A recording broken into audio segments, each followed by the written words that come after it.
Live from WRAL News headquarters in Raleigh, your number one source for local news. WRAL News, coverage you can count on. Chilly at the bus stop this morning, but nice and warm this afternoon. I'll show you how soon we'll hit 70s. Remote learning policy. District rules prevented Wake County from using online learning during last week's winter storm. Why those policies are up for debate today. And millions to rebuild. The State House will consider a bill to send relief money to Western North Carolina. The specific projects that measure would fund. As we know, the recovery and rebuilding process takes time and it takes money.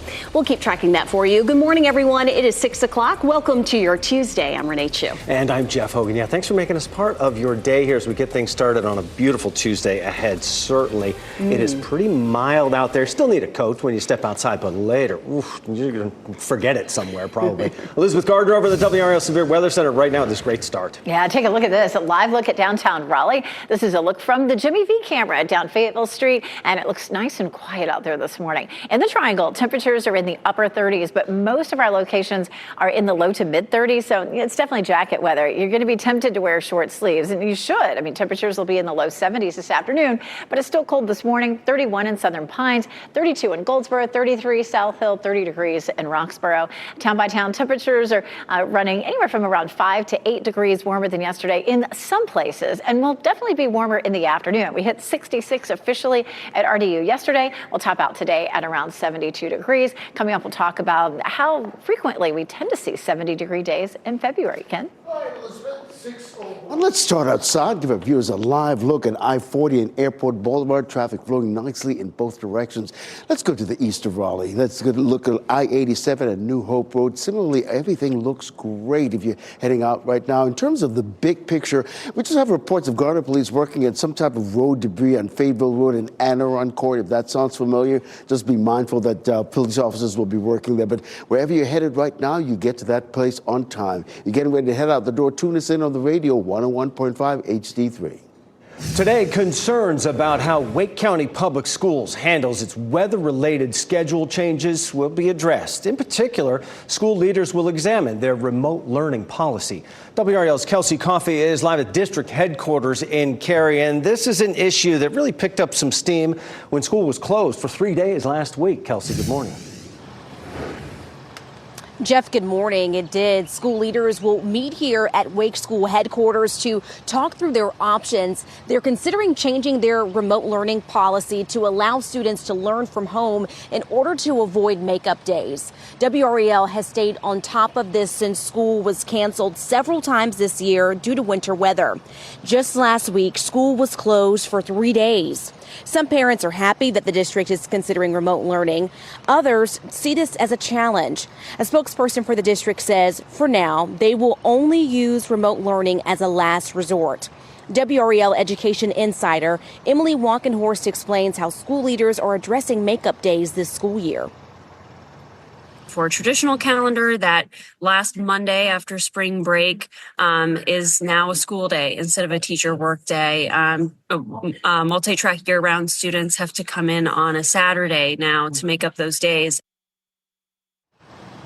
If school leaders decide to change that policy, the policy change would not go into effect until next school year. Kelsey Coffey, WRAL News, live in Cary. No one is seriously hurt after an incident involving a medical helicopter near Wilmington. Novant Health says 3 crew members were on the helicopter when it went down near the New Hanover-Pender County line last night. No patients were on board. All 3 crew members were taken to a hospital for evaluation. Data from FlightAware shows the helicopter had taken off from the airport in Jacksonville and was on its way to Wilmington when it went down. The site shows the helicopter later took off again and continued its flight. Spring Forest Road in Raleigh is right near Lewisburg Road. It's back open now after a motorcycle crash happened just before 8:30 last night. We have reached out to State Highway Patrol for details about how the crash happened and if anyone is hurt. Should your children be allowed to have their cell phones with them in the classroom? Well, today, state lawmakers will consider new legislation that would ban them. WRAL's Laura Levine is outside the legislative building this morning. Laura, this is a debate that's been growing for years. Renee, good morning. There is a growing movement nationwide to ban these right here, cell phones in the classrooms. So today here in North Carolina, state lawmakers are going to be considering adopting a new policy for the upcoming school year that is more effective and more consistent. We're talking about House Bill 87, which aims to eliminate or severely restrict student access to cell phones during class. This bill is slightly different than the bill proposed by the Senate, which we've covered in the past. That bill goes a step further, including tablet computers, laptops, paging devices, two-way radios, and gaming devices as banned technologies.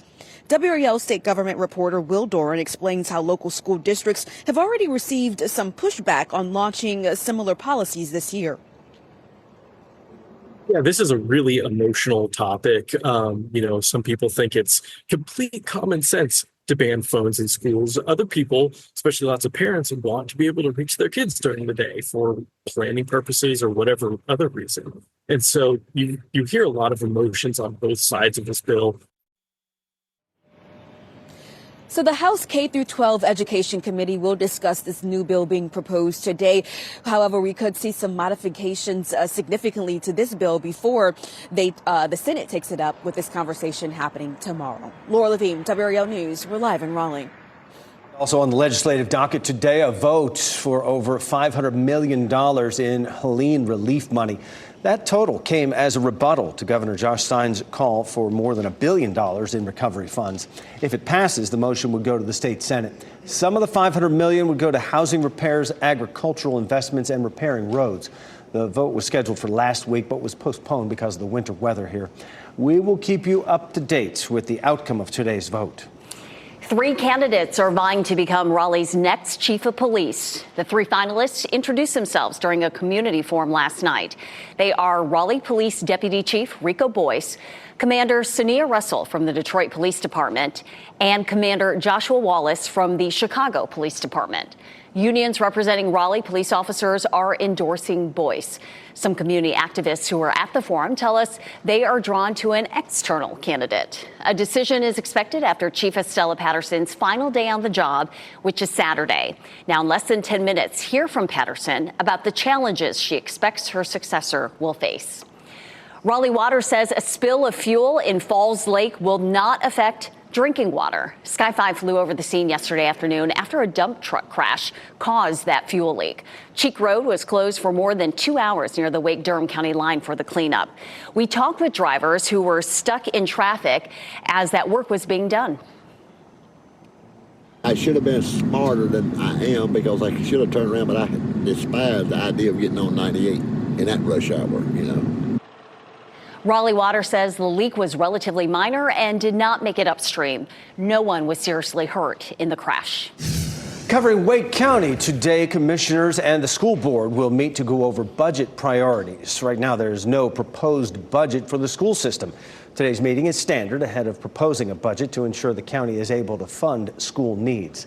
Top issues to be discussed today include the deferred maintenance of several Wake school systems buildings, the potential for federal funding issues as the Trump administration proposes cuts to public education, as well as affordable housing issues impacting school systems employees. This meeting will be held in Cary at 3 o'clock this afternoon. Today, Governor Josh Stein will speak at the NC Child Hunger Leaders Conference. In North Carolina, 1 in 5 children faces hunger.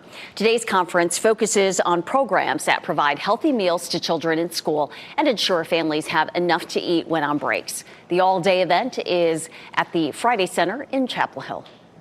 We have a live look for you right now at the hospital where Pope Francis is reportedly resting well overnight. The Vatican says his health is showing some improvement. They say there were no episodes of asthmatic respiratory crisis yesterday, and some lab tests have improved.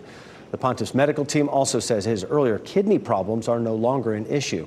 The Pope's doctors say he is still considered to be in critical condition. Last night, Pope Francis thanked all those who have gathered to pray for his health in recent days. A hazy flight fright. What appears to be smoke filled the air of a plane. Why? An aviation analyst says it looks worse than it is. And with egg prices soaring, chain restaurants are now charging you more. We'll tell you who's included in that. And Elizabeth Gardner tracking another beautiful day. Going to be gorgeous. Take a look already. We're seeing a little bit of daylight here in downtown Durham. It's going to be a beautiful sunrise, but it's chilly this morning. I'll show you how quickly we warm up this afternoon. As you get into your car, tune to WRAL News Plus on your radio. In Raleigh on 99.3 FM. In Durham, 96.5 FM. And everywhere on 101.5 HD3.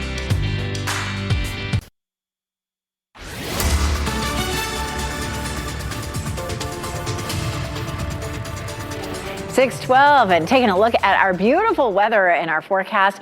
It's going to feel like spring for the next 3 days. Today, tomorrow, and Thursday. High temperatures will be in the 70s. It is a little bit on the chilly side in the morning, so keep that in mind. You're going to need a jacket or a coat. But our high temperatures, look at this. We were in the mid-60s yesterday. We're going to climb it into the upper 60s to low to mid-70s across the area today. So hopefully you can get outside and enjoy it. I know I'm planning to get out. So we take a look at our temperatures for the next few days, though. And we do have some ups and downs. We do have 4 out of the next 5 days with highs in the 70s, but it'll be a little bit cooler on Friday with a chance right after a front. We have a chance of showers and storms on Thursday, and I'll show you the timeline for that coming up, Ken. Happening now, let's give you a live look in Durham right now. I-885 and TW Alexander Drive, traffic flowing nicely in both directions. In terms of the other major routes in the Bull City, 85, 15501, all free and clear this morning. We're getting reports of a disabled vehicle in I-40 westbound just past the airport exit there in I-40 West. I'll keep an eye on that and let you know if it's going to continue to affect your morning commute. Ken, thanks. Scary moments on board a Delta flight. The plane's cabin filled with what looks like smoke minutes after taking off from Atlanta. 2 people required medical attention after the plane landed back at Hartsfield-Jackson Airport. Now, passenger video shows people covering their faces when the plane started filling up with haze. 94 people were on the flight headed to Columbia, South Carolina. The plane deployed its slides when it got back to the airport in Atlanta. Aviation analyst John Cox says this looked more serious than it was. This is likely an air conditioning or pressurization issue, and that would not have these people in danger at all. Delta said its teams would help customers rebook flights to their final destinations. Get ready to pay more when you want to enjoy your next omelet at Denny's. The restaurant chain is the latest to announce an egg-based surcharge. WRAL's Michelle McConaughey is here now with what it'll mean for our wallet. There goes my Grand Slam, Michelle. I know, right? Jeff, you can expect to pay more, but how much more? It isn't clear. Denny's is calling this a fluid situation, and individual markets and restaurants, they would be responsible for deciding the surcharge price. And Denny's is not the only chain upping their prices. Earlier this month, Waffle House introduced a temporary 50-cent surcharge per egg. The franchise said it is continuously monitoring egg prices and may adjust or remove the surcharge as market conditions improve. Major U.S. retailers, including Costco and Trader Joe's, they've taken action as well, limiting how many eggs one customer can buy. USDA data shows a dozen eggs right now cost about $7 on average and have jumped another 10% in just the past week.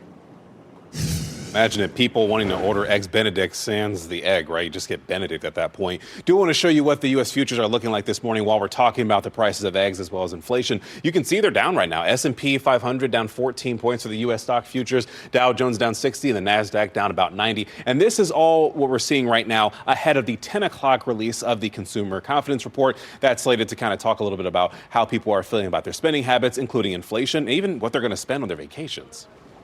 Chris, thanks. A decision is expected after Chief Estella Patterson's final day on the job, which is Saturday. And she sat down with WRAL to reflect on her time in the role. As for her biggest accomplishments, she highlighted reducing the number of vacancies in the police department. She says they are down from 150 when she started to about 40 vacancies now. She thinks one of the biggest challenges her successor will face is expanding the department. A city this size needs more officers. We are short. We're allocated 800. We should be at 1,000 officers easily just based on our population. So that's going to be a challenge for the next chief to ensure that they keep the foot on the pedal to increase the police department and get the resources that this department needs. Chief Patterson says she plans to move back to the Charlotte area. She looks forward to spending more time with family. She did not rule out re-entering the law enforcement profession in the future. Millions of dollars coming to North Carolina will upgrade water systems and fight contamination. Governor Josh Stein announced $265 million for nearly 100 water projects across the state. More than $23 million will go toward PFAS cleanup in Cumberland County, where manufacturer Chemours has dumped chemicals into the Cape Fear River for decades. The funding will also advance a project to run city water lines to Grays Creek, where 2 elementary schools rely on contaminated wells.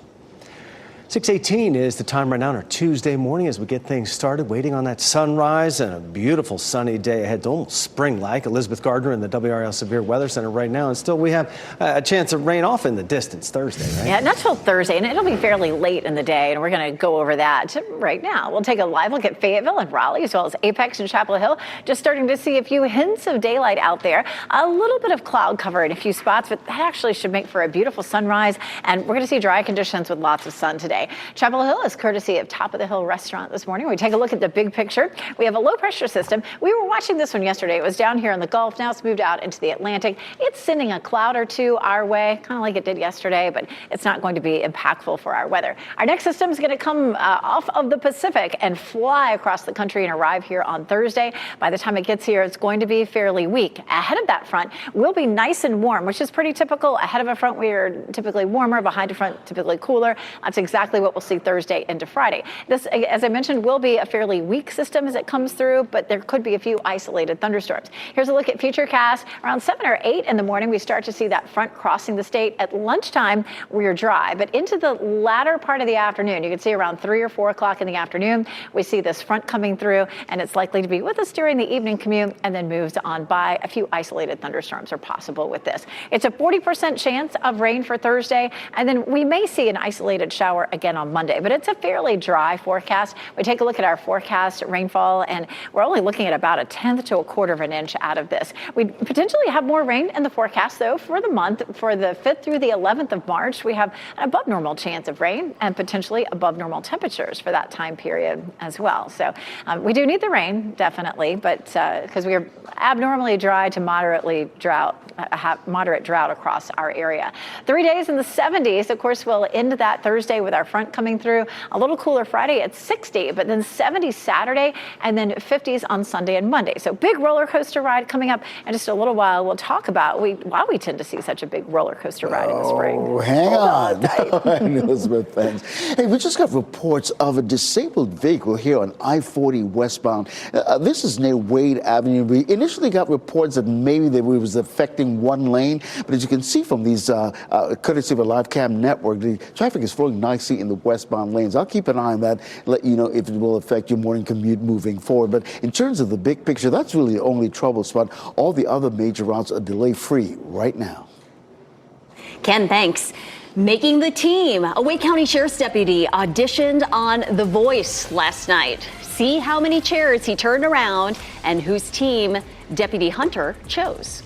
And upstaging the game, this little baby is being praised for his speed. The big moments at halftime of the Pelicans game last night. Go, go, go.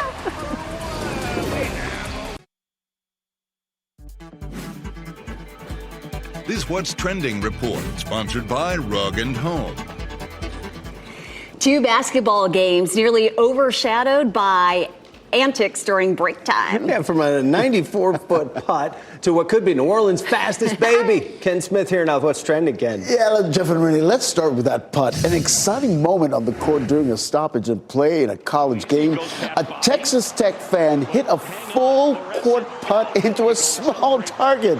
And afterwards, he celebrated with none other than Patrick Mahomes. How about that? Now, we're not sure what the student won for his putt, but that's a moment he will always remember, no doubt. That is awesome. And Mahomes, played football there, so he gets back occasionally to his alma mater, take in a basketball game, and take in this amazing long putt into that tiny little gap snap. Whoa! For the win. He wins bragging rights. I love that. Well, how about this? Given the name New Ballins, he is considered New Orleans' fastest baby. Look at him go. Now, during halftime of the Pelicans basketball game last night, this little guy won the baby race, and it wasn't even close. Of course, for that win, New Ballins took home a wagon, scooter, and a mini hoop basketball set. I'm sure the Pelicans are looking to sign him in a few years. Will he need a wagon or scooter? Because this guy's got wheels. Look at him go. He's like 9 to 11 months, but already the GOAT of baby crawlers. He got out of the gate quickly. Hey, I think Frankie could take him, though. I think so. Yeah. My money's on my side. A Wake County Sheriff's deputy wowed the judges on The Voice. Just look at how fast Kelsey Ballerini turned her chair. You can tell your old man you do some largemouth fishing all the time. Out of my way. You just got too much on the plate to be past the line. She's like, out of my way. Deputy Hunter has been with the sheriff's office for 6 years, and he thanked his colleagues for supporting him in his passion. There's tons of folks who I work with here on a day-to-day basis, but then also on weekends or anything like that, whenever I'm playing, I get just as much support from them doing that as well. And so that has helped me balance both work and music all at the same time. Michael Bublé also turned his chair for Hunter, but with the help of his 3-year-old daughter, who was asked on stage who her favorite singer was, she said, Kelsey Ballerina.